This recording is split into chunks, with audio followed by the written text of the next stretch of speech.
வணக்கம். எல்லாரும் எப்படி இருக்கீங்க? தேர்தல் பிரச்சாரம் பரபரப்பா போயிட்டுருக்கு. தமிழ்நாடு பூரா நான் மக்களை சந்திச்சாலும், இந்த வீடியோ மூலமா சில விஷயங்கள உங்ககிட்ட மனசு விட்டு பேசணும்னு நினைக்கிறேன். இன்னும் கொஞ்ச நாள்ல எலக்ஷன். இந்த சமயத்துல எனக்கு ஒரு விஷயம் மைண்ட்ல வருது. 2021ல இதே மாதிரி ஒரு சட்டமன்ற தேர்தல். அந்த சமயத்துல சில பேரு ஸ்டாலின் இஸ் மோர் டேஞ்சரஸ் தென் கருணாநிதின்னு சொன்னாங்க. கலைஞரோட என்னை எப்பவுமே ஒப்பிட முடியாது. அவரை நான் அப்பான்னு கூப்பிட்டதை விட தலைவர்னு கூப்பிட்டது தான் அதிகம். அப்படிப்பட்ட தலைவரை விட நான் மோர் டேஞ்சரஸ்னு அவங்க சொல்லும்போது எனக்கு ஒன்றே ஒன்று தான் தோணுச்சு. தமிழ்நாட்டை வஞ்சிக்க நினைக்கிறவங்களுக்கும் நம்மளோட வளர்ச்சியை தடுக்க நினைக்கிறவங்களுக்கும் நான் என்றைக்குமே டேஞ்சர் தான். இதில் தலைவர் கலைஞரை விட ஒரு படி மேலே இருக்கேன்னா அது எனக்கு பெருமை தானே. ஏன்னா இதெல்லாம் நம்ம தமிழர்களுடைய பிளட்லேயே இருக்குது. என் மேலே நம்பிக்கை வச்சு நீங்கள் என்ன சிஎம் ஆக்கி 5 வருஷம் ஆச்சு. ஸ்டாலின் சார், சிஎம் ஆனதெல்லாம் ஓகே, இந்த 5 வருஷத்தில் மக்களுக்கு என்ன பண்ணியிருக்கீங்க அப்படின்னு யாராவது கேட்டால் நம்மளால் மணிக்கணக்கா, ஏன் நாள் கணக்காக கூட பேச முடியும். முக்கியமாக எப்போவுமே தமிழ்நாட்டை வஞ்சிக்கிற ஒன்றிய அரசை எதிர்த்து தமிழ் மக்களுக்காக சண்டை செஞ்சிருக்கிறத இன்னும் பெருமையாக என்னால் சொல்லிக்க முடியும். சமூக நீதியுடன் கூடிய வளர்ச்சிங்கிறது தான் நம்முடைய முதன்மையான குறிக்கோள்.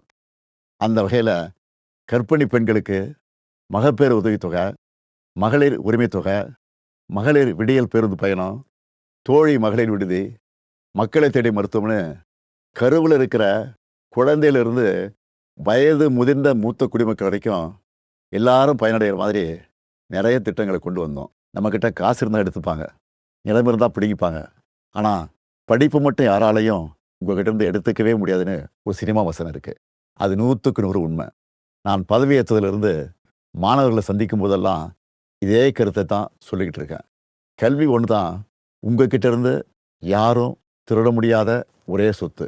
அதனால தான் ஸ்கூலில் காலை உணவு திட்டம், காலேஜ் ஸ்டூடெண்ட்டுக்கு லேப்டாப், அரசு பள்ளியில் படித்த மாணவ மாணவிகளுக்கு மாதம் 1000 ரூபாய் உதவித்தொகை, நான் முதல்வன் திட்டம்னு கல்விக்காக மட்டும் இந்த ஆட்சியில் அவ்வளவு திட்டங்களை கொண்டு வந்திருக்கிறோம். நீங்கள் எந்த டேட்டா வேணாலும் எடுத்து பாருங்கள்.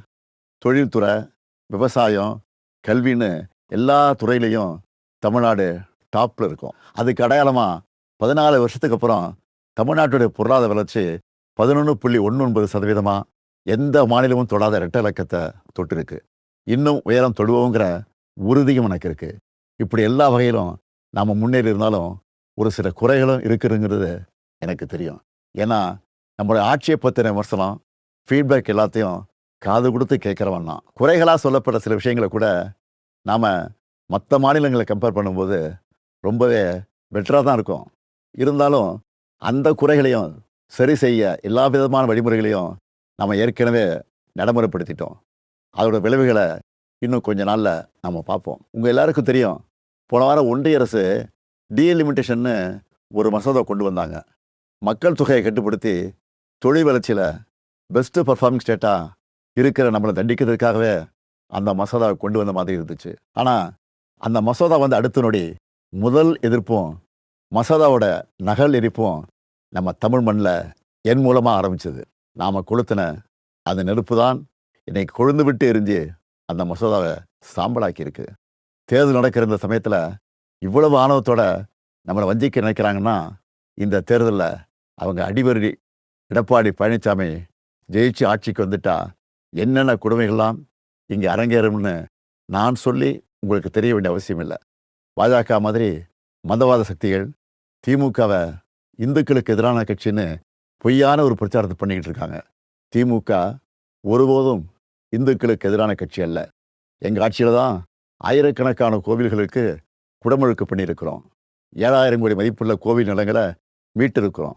இப்படி பொய்யான பிரச்சாரம் பண்ணுறவங்களுக்கு ஒன்றே ஒன்று சொல்கிறேன், 60 வருஷமாக திராவிட கட்சிகள் ஆளுகிற தமிழ்நாட்டில் தான் இந்தியாவிலே அதிகமான கோவில்கள் இருக்குது. இன்றைக்கி அதிமுகங்கிற அடிமை கட்சிக்கு ஓனர் பாஜக.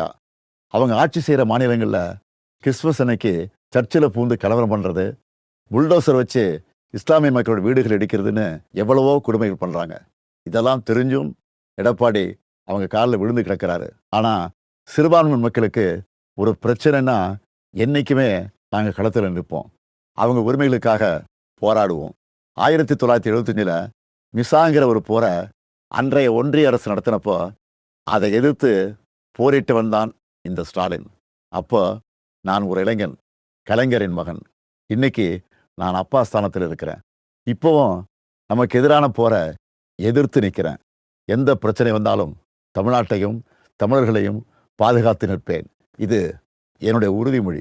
எந்த வகையில் வந்தாலும், எத்தனை முறை முயற்சி பண்ணாலும், திமுக இருக்கிற வரைக்கும் தமிழ்நாட்டில் பாஜகவும் அவங்களுடைய கொடூரமான மக்கள் விரோத சித்தாந்தமும் ஜெயிக்க முடியலன்னு வரலாறு சொன்னால் போதும். அது மட்டும் போதும். நம்ம உரிமையை, நம்ம உழைப்பை, நம்ம மக்களுடைய கலாச்சாரத்தை, நம்ம மொழியை அழிக்கணும்னு நினைக்கிறவங்களோ அவங்களோட அடிமைகளோ நமக்கு வேணாம். இந்த வளர்ச்சியும் வளமான எதிர்காலமும் அடுத்த 5 வருஷம் தொடரணும். நான் உங்கள் அப்பாவா, அண்ணனா, தம்பியா, ஒரு தோழனா உங்ககிட்ட உரிமையோடு கேட்கிறேன். மீண்டும் இந்த நல்லாட்சி தொடர உதயசூரியன் சின்னத்திலும் எங்களது மதச்சார்பற்ற முற்போக்கு கூட்டணி கட்சியின் சின்னத்திலும் வாக்களித்து வெற்றி பெற செய்யுங்க. நன்றி. வெல்வோம் ஒன்றாக.